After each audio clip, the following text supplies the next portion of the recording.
V'chamishim olav b'nei Yisrael miMitzrayim. Rashi says two pirushim what it means. That they were going to war. Klal Yisrael leaving Mitzrayim. You're talking about slaves for a few hundred years that are going to fend for themselves. So they had to be prepared for the worst. They didn't know what's about to come. So the pasuk says they went out of there, they went ready. V'lashem ha'yeshua, and they were relying on the one that's leading them. That only 1 out of 50 left Mitzrayim. That not most of the people in Mitzrayim, their level of development spiritually was so low that they couldn't relate to what was happening. They couldn't understand that there's forces involved in human destiny that are beyond what we're used to. They're beyond what we understand on a daily basis. And so as Moshe Rabbeinu was trying to communicate with them, they couldn't understand what he was saying. And therefore, a very little percentage, only like 2% of Klal Yisrael actually left Mitzrayim. So yesh lema b'derech remes sheshnei aprishim emes. That both of them are together true. Shneim inyan echad. V'hinei. B'chol davar tzarich la'asos atzmei kli v'achona lo yoseh davar. K'mo yisus mochel ha'mochama. Everything that a person wants to accomplish in this world, he needs to become like a horse ready to go to war. Because in this world, in order for us to be able to manifest into reality, into the physical reality, we're going to have all kinds of things that are going to get in our way. So if we want to accomplish, we have to be ready to invest ourselves so that we become a vessel for that desire. So that the way we think, the way we feel, the way we understand life, flows from that desire to accomplish what we want to accomplish. And that's the only way that it will ever come out into fruition, that it will ever manifest into reality. So when a person wants to do something, wants to accomplish something, he has to become a vessel for it. He has to become prepared that he's going to be designating his energy in order to accomplish this. Obviously, he won't be able to accomplish unless the power within allows him to bring out what he thinks, what he wants. So that power within, we call that Hashem. If Hashem doesn't want, he won't give him the ability to have the proper thoughts to gain the practical insight that's necessary in order to manifest that reality. So everything is in the hands of Hashem. But if we want Hashem to work through us and give us something, we have to be prepared to become the horse that's going to go get that something. And then if Hashem wants it, He will allow us to have success within our work, and He will guide us through the process so that we can attain whatever it is that we want to attain. That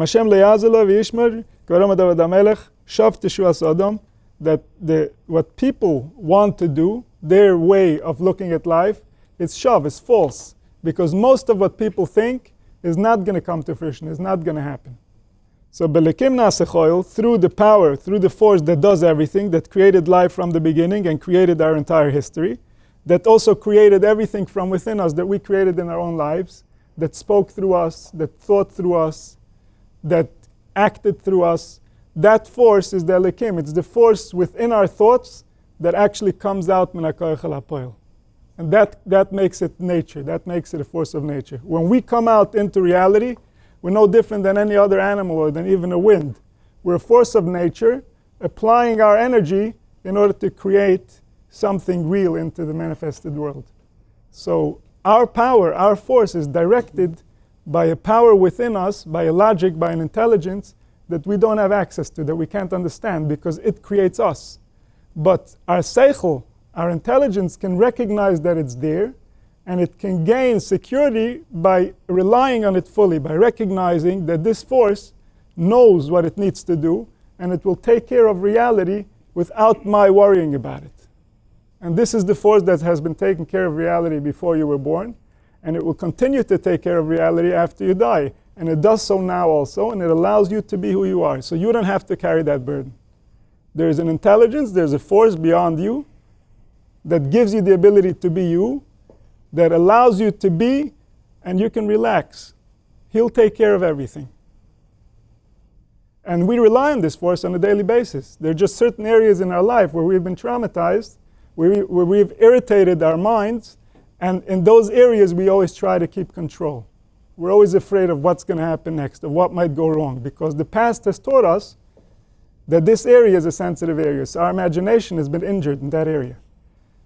But we have to surrender that irritation to the intelligence that created life. Because he can eliminate that. If we can relax fully, if we cannot follow our imagination's fears, then we can forget that habit. We can erase that habit from our imagination. We can go back to being fully reliant on HaKadosh Baruch Hu. So that's what it means. Belikim nasechoil, through relying on the force that creates life, through him we will have power. V'hu yovetz sereni, he will take care of all our enemies. We won't have to worry about our enemies. When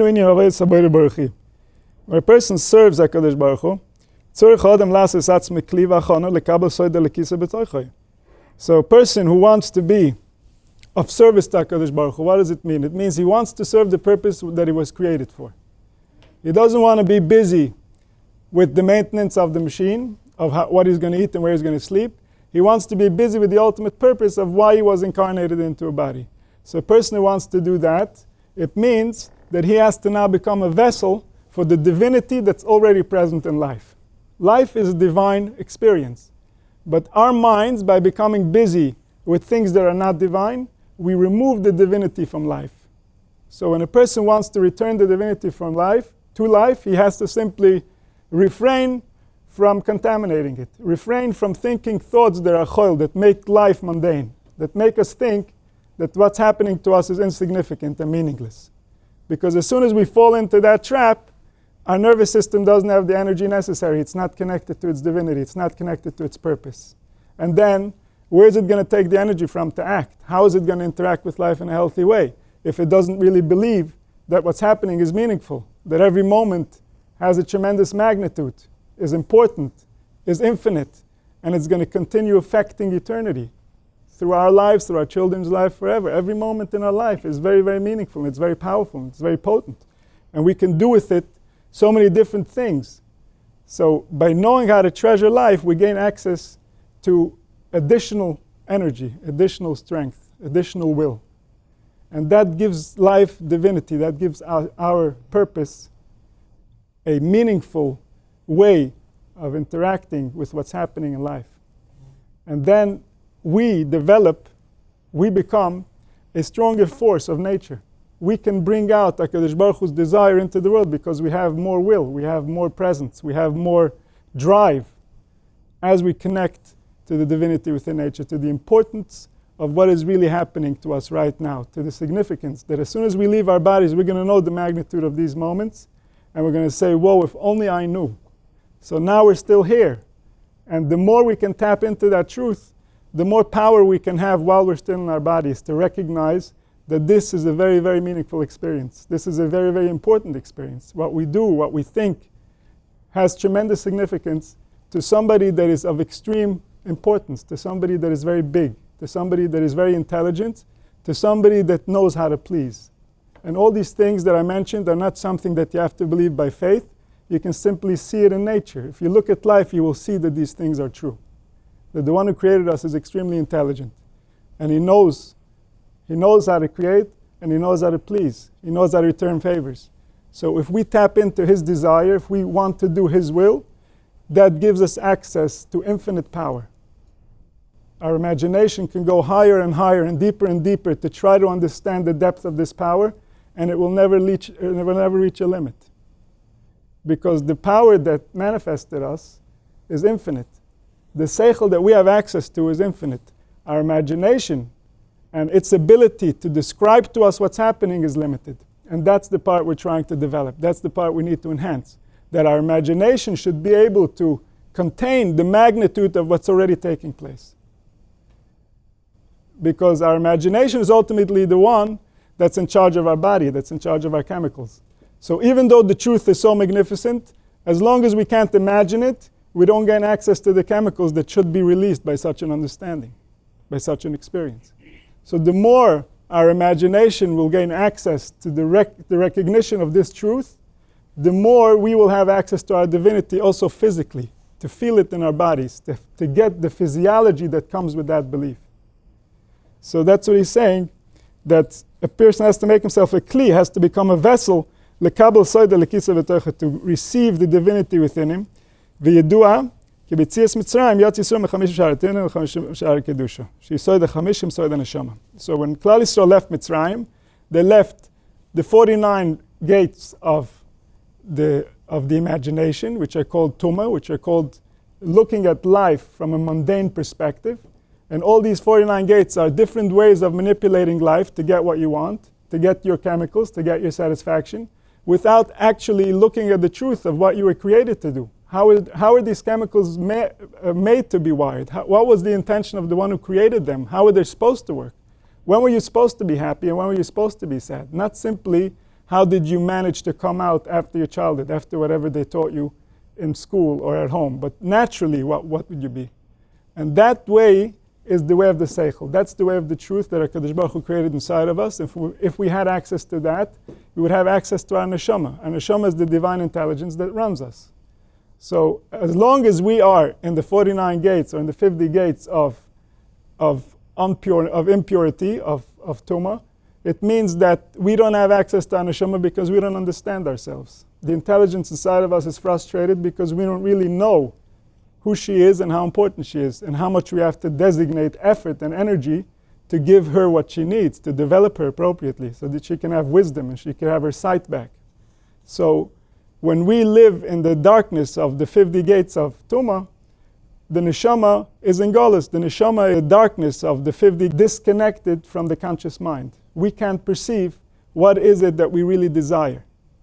But when they left Mitzrayim, it means they left the 50 gates of Tuma, and now they had access to their neshama. So that's why it says that the Shar Chamishim describes the neshama. The Shar Chamishim of Kedusha means that you now gain access to your neshama, meaning that you can now see life for what it really is. You can now recognize the truth about who you were created to be, and you can act from within those parameters, from within that understanding. So v'soid ha-neshama, ha-neshama yisoid ha-machshava. That the one that's thinking inside of us is ultimately the intelligence that HaKadosh Baruch Hu created in us. So why are our thoughts not pure? Why are our thoughts not that? Because we have different imaginary friends that we have bought along the way. And they're giving us all kinds of fake advice. But ultimately the thought is our only window into our neshama. We have no other way of knowing what our neshama is telling us other than through our feelings and through our thoughts. And so when we think, this is a manifestation of the neshama. As we learn how to cleanse our machshavas so that our thoughts are pure, meaning that they only come from a place of kindness, from a place of trying to help, of trying to improve humanity's situation, then we know that we've gained access to the neshama, that we've gained access to pure intelligence, to intelligence that comes from the Creator, how the Creator designed us to be. Because that's our natural design. Our natural design is that we should want kindness. We should want what's good for everybody. But as we go through life and we learn different habits and different things and we get hurt in many different places, so we start thinking that our desire is different. We start getting confused about who we really are and what we really want. And then we don't feel comfortable inside of ourselves. So when we find access to our neshama, we're straightening out our connection to the truth. And that's the side of machshava. The secret of machshava is the secret of who is the one that's thinking. Who is that intelligence that was created within you that has the ability to think? שהיא בכינס חושב לשתבס 50 שערי בינה. וגילה הכוסף לנו הכנוסם שעושה שעל ידי זה יוצא מתימס מצרים לסוד הנשמה, על ידי מצווס מעשי שעושה עצמם כלי, בדם פסח ובדם מילה. That Klal Yisrael prepared themselves to become a vessel by doing dam pesach and dam milah, meaning doing physical things because they weren't in the level of machshava. They couldn't affect their thoughts. Their thoughts were steeped very deep into the shari tuma, into the sharm of demyonis. So how are they going to now convince their thoughts to start thinking differently? Through action. And that's why they used the dam, the pesach and the dam milah, which is two kinds of blood that they put in a vessel. This resembles the body, where the blood is the vessel within which the intelligence can manifest thought.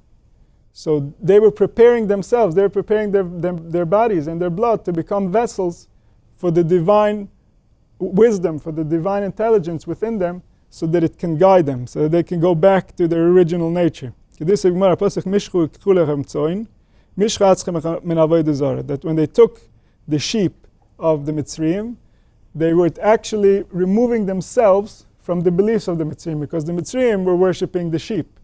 The reason the Mitzrayim were worshipping sheep is because the Mitzrayim believed that nature runs the universe and that there is no force within man that can override nature. And because the universe is run by the 12 mazalas, by the 12 zodiac signs, so they would worship the first zodiac sign, which is Tle, Aries, as a sheep. And they were saying that this force, this power that Elokim, the forces of nature, put in this specific order, that this is going to run humanity, this is the only power that we have to bow down to, and we have to learn how to manipulate these forces and these energies in order to create something that is good for us individually.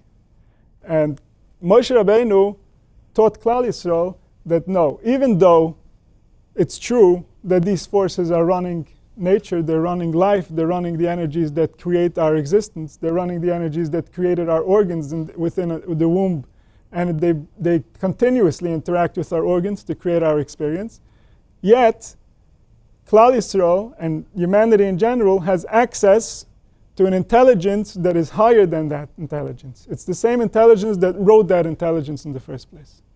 And therefore, the entire reason there even is 12 zodiac signs is just so that there can be humanity.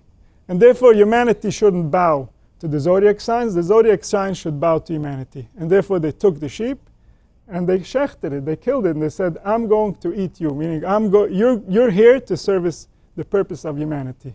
You're not here to interfere with humanity. And this belief, if humanity would have that belief ingrained within their being, then the collective imagination would interact with humanity in that format. Because while we're programming ourselves, we're also programming the collective, we're programming the inner soul of nature. Because we are the thinking capacity of nature. We're the most intelligent part of nature trying to understand nature. And so what we decide about nature and its meaning becomes reality. This is the interaction that we have. Just like when we decide that we believe something about ourselves, we're going to act it out. If we believe that we're this type of person, we're going to become that type of person. The same way, if humanity believes that we are this type of reality, we become that type of reality, because nobody will interact with reality in any other way. So then that becomes real. And so by Klal Yisrael changing their belief, they changed the reality, and they were interacting with the intelligence directly. And this is how they can go out of Mitzrayim. If Klal Yisrael wouldn't be able to bring themselves to that belief, then they wouldn't be able to go out of Mitzrayim. Because only within humanity can this intelligence manifest itself. This intelligence cannot be manifested without a human soul bringing out the spiritual power from a deeper dimension within to our dimension. And so Moshe Rabbeinu was the start, the beginning, to bring consciousness, bring awareness to Klal Yisrael, so that they can together believe in such a format that they changed reality, that the intelligence that they invoked into reality through their imagination actually came and saved them. And this is how they got out of Mitzrayim. And this is through leaving the Chameshim Shari Tumah, leaving the 50 gates of the Myonis, and coming back to reality where humanity is that powerful. And so that gives them access to their neshama. That's the power of the neshama. The power of the neshama is to be the one that overrides the cycles of nature through its understanding of the deeper truth. So that's what the pasuk says. "Lekachtem agid osayze v'yisoid b'chinas iskashis etzvaltem adam asher basaf yisoid soif v'hainu lekasher soif v'achris bereishis." So that a person should be tying together the beginning and the end, which means the beginning of everything that happens is the source root desire that HaKadosh Baruch Hu had to create a world. That's the beginning of everything. And the end is the experience you're having right now. So we have to tie back every experience that we have in every moment to the original source that desired that there should be such a moment. Because it wouldn't come into existence if there wasn't originally a desire for a specific type of reality. And on the way to getting to that reality, this reality was necessary. And therefore, this very moment ties back to the original moment of creation, to the original moment where HaKadosh Baruch Hu conceived that he wants to have a reality. And this reality had its specific colors and its specific flavors until it started evolving and developing, and it became this very moment. And so this moment is rooted in the very original source, in the very original desire to create life. And life could never have existed without this moment. Just like this moment couldn't have existed without life, because this moment is dependent on many other moments in order to take place. The same way, the other moments couldn't exist without this moment. So everything is interdependent and interconnected. And therefore, every moment needs to be met with the appropriate preparedness, with the appropriate excitement, so that we can give it the divinity that it deserves. We can recognize the original source desire that created that moment, that wanted that moment to exist, so we can be on the same page with him. So every moment as it comes, we already know that this was his will. Now it's our turn to appreciate it as it is, to learn to work with it and make it better, and not to start arguing with it and creating conflict with it. So therefore, a person should be mekasher soif ve'achris bereshis, at the end with the beginning. V'soid mashke v'shtei mezuzah and bechinas ha'emuna. V'hem bechinas chaim, she'inyan mezuzah zaz moves, v'bechinas asiyas mitzvah seili ose atzmim kli v'mshich atzmim avodah zarah. So when a person puts a mezuzah, he puts on the door, at the entrance of the door, which means at the entrance where information comes into our minds. So on all our doors, we need to have a mezuzah. What does the mezuzah say? Shema Yisrael Hashem Elokeinu Hashem Echad. That there's only one unity that's trying to manifest here, and therefore things have to coexist in a beautiful fashion. And anything that contradicts this belief and this understanding shouldn't come in through the door. It's not allowed in. So this is why the mezuzah is meant to be saving us from ruchos rois, from bad spirits. Because if we wouldn't allow information that's offensive to our nature to come through our senses, then we would never be offended and we would never be beaten by anger, which is a blow of death spiritually, which is the Malach HaMov is giving us a little bit of his poison, where he takes away our desire to live. He takes away our desire to want to manifest fully in any specific moment. So the mezuzah is called Zaz Moves. It removes death. They made themselves a kli that now they're going to be ready to interact with the intelligence. Now they're no longer afraid of all the imaginary ghosts that they were living with before. Now they're actually looking to the intelligence that created them for guidance, and therefore they're ready to remove themselves from avodah zarah. Avodah zarah is any belief that contradicts reality. So when they learn how to interact with reality in the appropriate manner, they were ready to remove their hands from avodah zarah, to become united with the divine nature, so they can finally leave Egypt to go to receive their neshama, which is the secret of the chamishim sha'arei bina.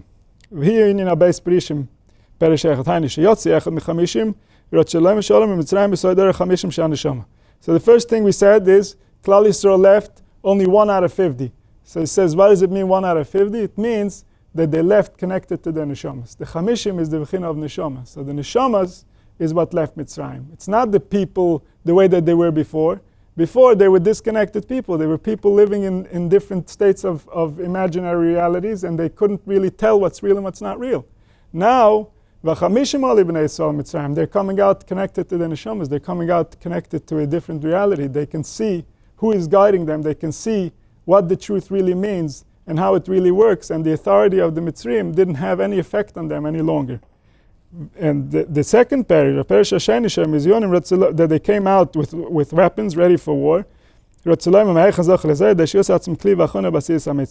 So what were their weapons? Their weapons were that they had done the mitzvahs before to make themselves vessels. So because they made themselves vessels, they prepared themselves. So now as they were coming out prepared for war. What does it mean prepared for war? It means that their imagination already had imprinted on it different actions that were telling it how they're overriding nature, how they're overriding the other powers. And therefore they had ammunition against the fears that would naturally arise as they're trying to leave Egypt, because they had these symbolic messages that they ingrained within their imagination through the actions that were guiding them, that were helping them to be ready for whatever might come. And this prepares them, the Kabbalah neshama, to go closer to the intelligence, lasit misham b'soid neshama, shisoid machshava, to be able, through these ways of interacting with the imagination, they'd be able to clear out the secret of the machshava, meaning that their world of machshava should become friendly, that it should turn around from being an enemy of humanity, and it should become their guiding force. It should have access to the intelligence that can guide them to a place where they can be safe and where they can know their purpose. So the Soid Machshava is Bechinat Choshev Rosh HaTev is Chamishim Sha'arei Bina, V'Maskel Yoven. So somebody, whenever they say V'maskel Yoven, maskel means somebody who is already living in the world of machshava. Somebody has already recognized that he is not physical, that he is not a body, and now he sees himself as the one thinking, so he's called a maskel. So if somebody is at that level, then he'll understand what was being said, because he'll be able to relate to this concept of neshama. He'll have some idea of what intelligence we're talking about. So we should all be zoicha, we should all gain access to our neshamas, and the Kadosh Baruch Hu should bring us the Gula Shleimah Meher B'Yameinu. Back and forth they did. After having that realization and that connecting to the intelligence, they went out to the desert and they still did a lot of zigzagging. It's very difficult because when your mind has habits, so as much as you know the truth, the habits are more powerful. It takes a long time until people could fully really change their way of thinking. And when you're in the desert, in those types of conditions, the imagination is prone to throw at you all kinds of curveballs. Even though they already had the switch in mind, it wasn't fully digested. זה היה מהר מדי, 50 יום. איך זה יכול להיות בכלל? בשיא העומק. איך הם עשו את זה ב-50 יום? זה ניסים, כי miracles can change people's minds more quickly. When a person sees a miracle, he can make a big jump.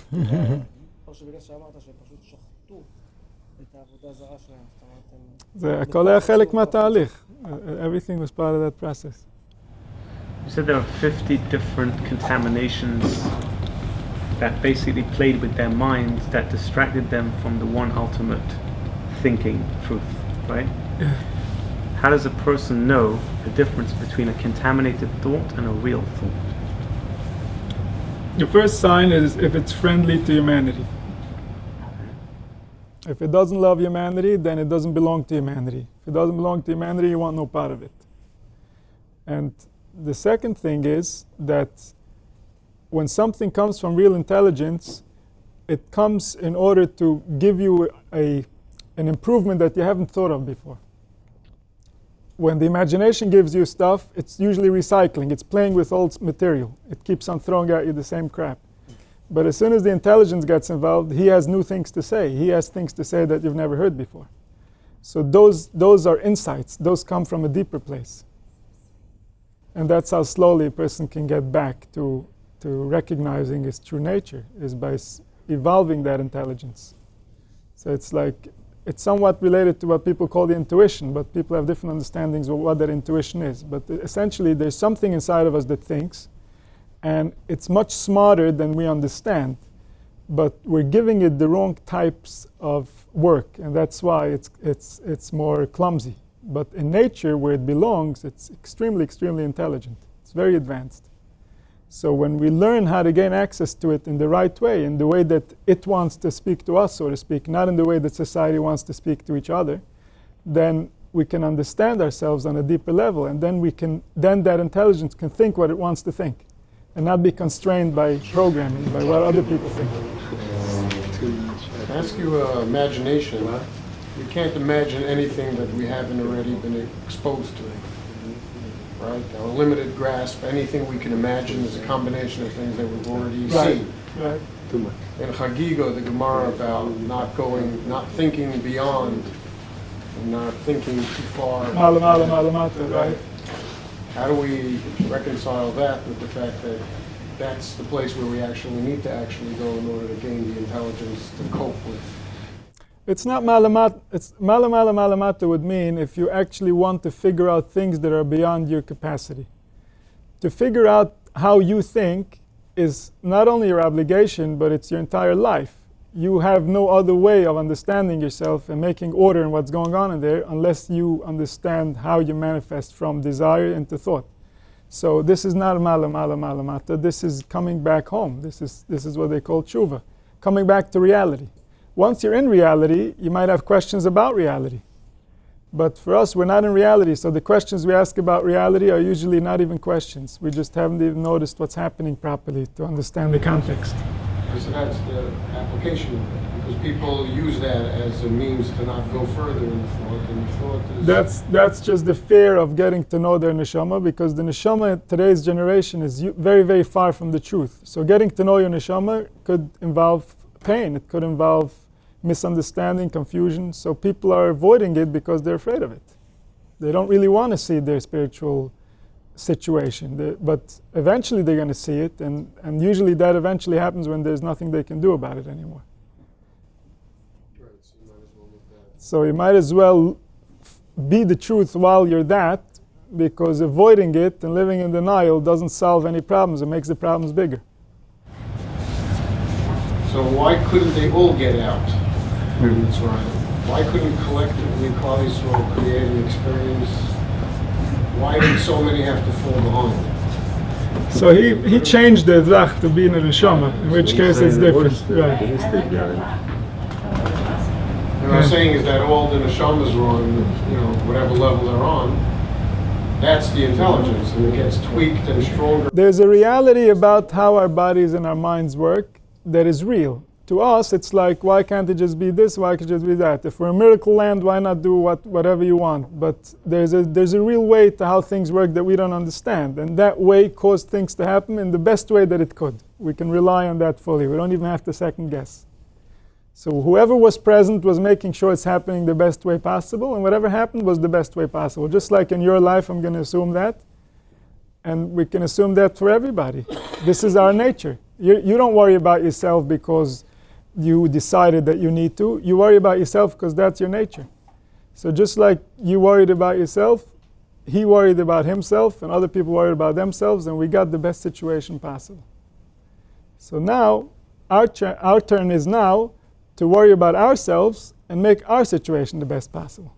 Based on the way you're explaining the 49 gates, I'm curious, what is the 50th from which there's no way back? So now we're in the 50th.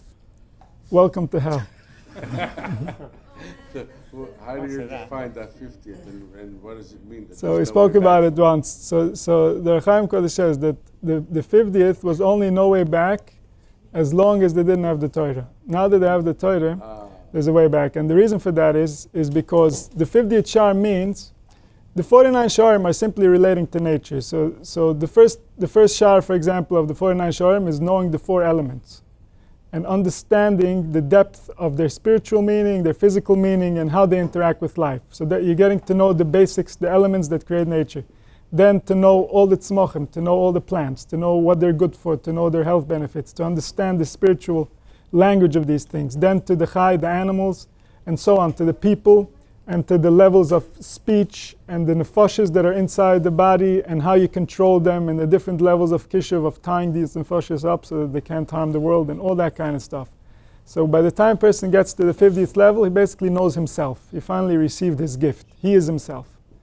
So when a person doesn't know these things, he goes deeper and deeper into the imagination, where he's imagining why things are happening to him, but really he has no shaykhs to why they're happening, and they keep happening even though he's doing everything to make them stop.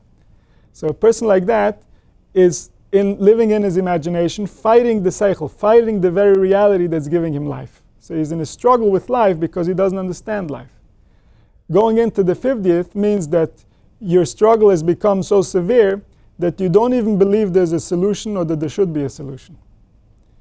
And that's where we live today, where people have no idea that there's even something to look for that might help them. And that's because the 50th shar means you have no shaykhs to wisdom. You don't even know there is wisdom. You don't even know what wisdom means. So then, the only way we're ever going to get out is if there's a Torah. What does a Torah do? It gives us an obligation to search. Because otherwise you don't know what it means. Otherwise it's just going to bother you. And so that obligation to search is what's eventually going to allow you to find your way home, to find the 50 gates. And once you have your 50 gates, then the Torah is you. Then you, what your neshama tells you, that is the Torah. Because you understand life now. You understand what they understood. You understand the message.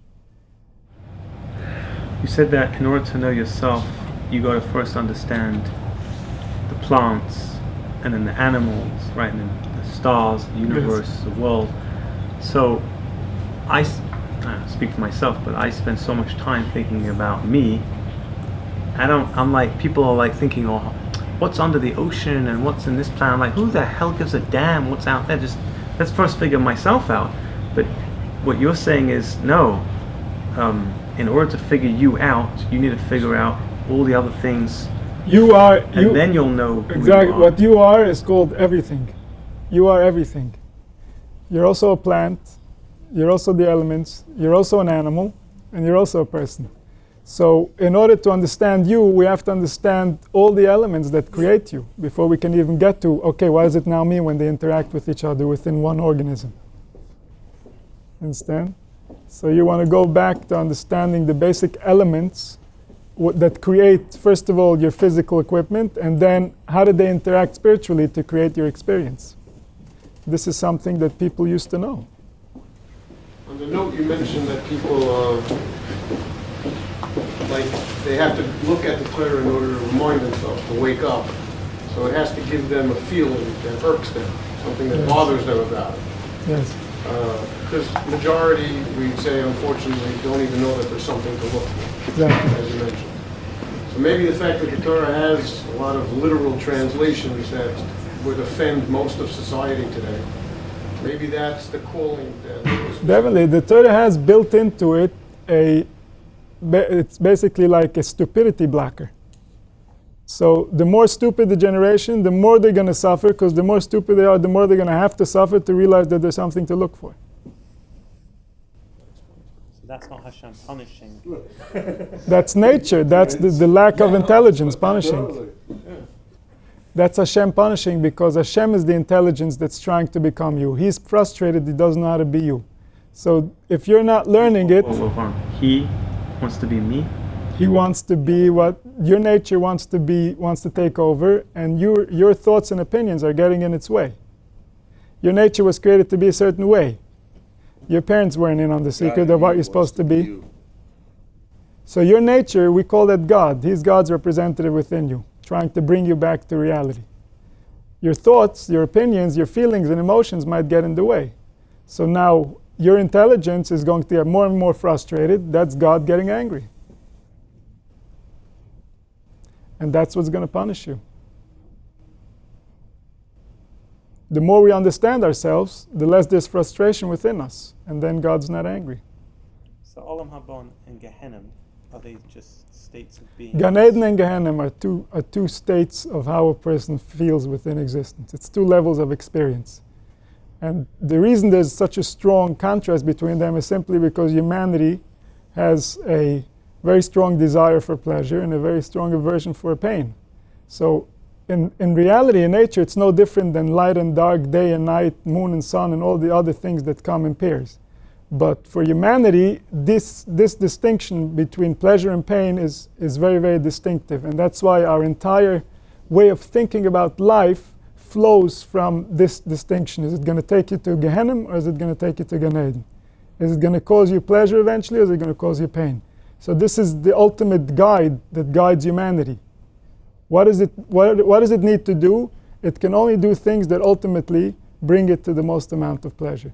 And that means that the Gan Eden is the ultimate place where a person wants to be, which means that his nervous system has to be able first to be completely relaxed, so that he can have access to his heart, he can have access to his kidneys, he can have access to his liver, and his brain can be calm and calculate what's the most effective way of running this nervous system and improving the efficiency of the organism.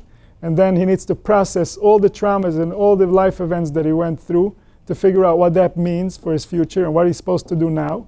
And then when the intelligence is up to date, then it has real access to the truth which is what was created inside of you. What did the Creator have in mind when He created you? That's how you're able to control the masses with the magic, by telling people because of their pain, this is how they'll get their pleasure, blowing themselves up. Well, originally, good, kind people tried to guide the masses so that the masses can know how to avoid pain. Eventually, people who wanted to control others started using the same information in order to simply put people in line and scare them silly. So it all depends on the heart of the one that's actually giving over the information. The same sentence with the exact same words and letters could mean very different things based on the heart that's saying it.